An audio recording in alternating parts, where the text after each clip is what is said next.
ಶ್ರೀಮದ್ ಭಾಗವತ ಕಥಾ ಮೂಲಕ ಪುರಾಣದ ಕಥೆಗಳನ್ನು ಸುಶ್ರಾವ್ಯವಾಗಿ ಭಕ್ತರಿಗೆ ಹೇಳುತ್ತಿದ್ದ ಜನಪದ ಗಾಯಕನ ಮೇಲೆ ಗೋಣಿ ಚೀಲದಲ್ಲಿ ಹಣದ ಸುರಿಮಳೆ ಮಾಡಿದ್ದಾರೆ.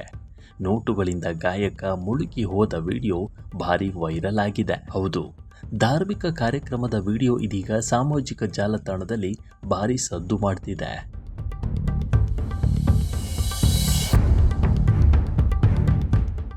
ಶ್ರೀಮದ್ ಭಾಗವತ ಸುಶ್ರಾವ್ಯವಾಗಿ ಹಾಡಿದ ಜನಪದ ಗಾಯಕನಿಗೆ ಭಕ್ತರು ಹಣದ ಸುರಿಮಳೆಯನ್ನ ಮಾಡಿದ್ದಾರೆ. ಗೋಣಿ ಚೀಲದಲ್ಲಿ ತಂದು ಹಣವನ್ನು ಸುರಿದಿದ್ದಾರೆ. ಭಕ್ತರು ಸುರಿದ ನೋಟುಗಳ ಕಂತೆಯಲ್ಲಿ ಗಾಯಕ ಮುಳುಗಿ ಹೋಗಿದ್ದಾನೆ. ಆದರೂ ತನ್ನ ಶ್ರೀಮದ್ ಭಾಗವತ ಕಥೆಯನ್ನು ನಿಲ್ಲಿಸದೆ ಹಾಡಿದ ಘಟನೆ ಗುಜರಾತ್ನ ಜುನಾಗಢ ಜಿಲ್ಲೆಯಲ್ಲಿ ನಡೆದಿದೆ.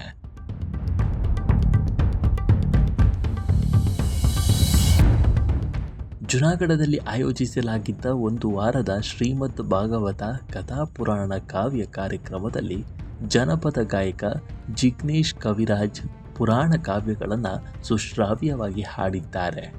ಜಿಗ್ನೇಶ್ ಕವಿರಾಯ್ ಕಂಠಕ್ಕೆ ಭಕ್ತರು ಭಕ್ತಿಪರ ಕಾಷ್ಠೆಯಲ್ಲಿ ಮುಳುಗಿದ್ದಾರೆ. ಈ ವೇಳೆ ಕೆಲ ಭಕ್ತರು ಹಣದ ಸುರಿಮಳೆಯನ್ನು ಮಾಡಿದ್ದಾರೆ. ಈ ವಿಡಿಯೋ ಇದೀಗ ವೈರಲ್ ಆಗಿದೆ.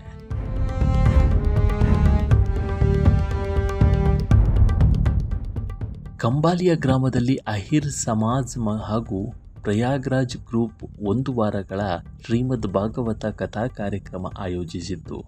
ಈ ಕಾರ್ಯಕ್ರಮದಲ್ಲಿ ಪ್ರತಿದಿನ ಶ್ರೀಕೃಷ್ಣನ ಭಜನೆ ಪುರಾಣ ಕಾವ್ಯಗಳನ್ನು ಹಾಡಲಾಗಿತ್ತು. ಈ ಪೈಕಿ ಒಂದು ದಿನ ಸಂಜೆ ಜನಪದ ಗಾಯಕ ಜಿಗ್ನೇಶ್ ಕವಿರಾಜ್ ಹಾಗೂ ತಂಡ ಶ್ರೀಕೃಷ್ಣನ ಜನಪದ ಗೀತೆಯ ಪುರಾಣ ಕಾವ್ಯಗಳನ್ನು ಹಾಡಿತ್ತು.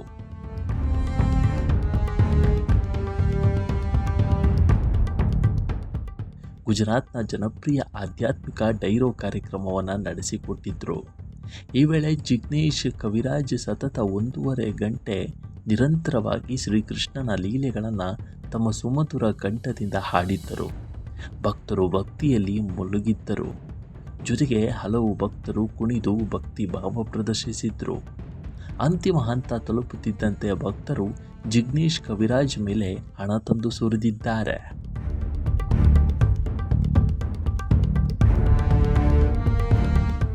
ಒಬ್ಬೊಬ್ಬ ಭಕ್ತರು ಗೋಣಿ ಚೀಲದಲ್ಲಿ ಹಣ ತಂದು ಸುರಿದಿದ್ದಾರೆ.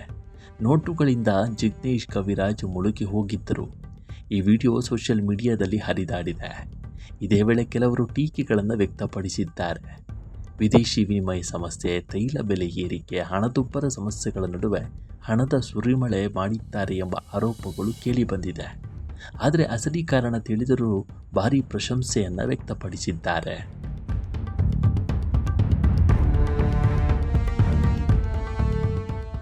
ಅಹಿರ್ ಸಮಾಜ ಬಾಲಕಿಯ ಹಾಸ್ಟೆಲ್ ನಿರ್ಮಾಣ ಮಾಡುತ್ತಿದೆ. ಸಮುದಾಯದ ಬಡ ಮಕ್ಕಳಿಗೆ ಉಚಿತ ವಸತಿ, ಊಟದ ವ್ಯವಸ್ಥೆ ಮಾಡುತ್ತಿದೆ. ಇದಕ್ಕಾಗಿ ದೇಣಿಗೆ ಸಂಗ್ರಹಿಸುತ್ತಿದೆ. ಜಿಗ್ನೇಶ್ ಕವಿರಾಜ್ ಕೂಡ ಇದಕ್ಕೆ ಕೈ ಜೋಡಿಸಿದ್ದಾರೆ. ಇದರ ಅಂಗವಾಗಿ ಜಿಗ್ನೇಶ್ ಗಾಯನ ಕಾರ್ಯಕ್ರಮ ಹಮ್ಮಿಕೊಳ್ಳಲಾಗಿತ್ತು. ಈ ವೇಳೆ ಭಕ್ತರು ಹಣದ ಸುರಿಮಳೆ ಮಾಡಿದ್ದಾರೆ. ಇಲ್ಲಿ ಸಂಗ್ರಹವಾದ ಹಣವನ್ನು ಅಹಿರ್ ಸಮಾಜದ ಬಾಲಕಿಯರ ಹಾಸ್ಟೆಲ್ ನಿರ್ಮಾಣಕ್ಕೆ ಬಳಸಿಕೊಳ್ಳಲಾಗ್ತಿದೆ.